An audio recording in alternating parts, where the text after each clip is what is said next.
د افغانستان اسلامي امارت د سرحدونو او قبایلو چارو وزارت سرپرست ملا نورالله نوري ویلي اوس یو وخت دی چې افغانان له اندېښنې پرته د هېواد بیارغونې او اقتصادي پیاوړتیا لپاره په ګډه کار وکړي.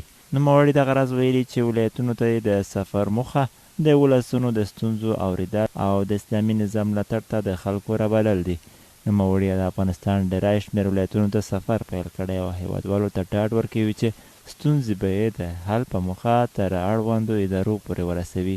هغه زیاته کړه چې افغانستان اوس د الله جل جلاله په مرسته او د مجاهدینو په قربانیو او هلو ځلو له اشغال څخه خلاص شوی.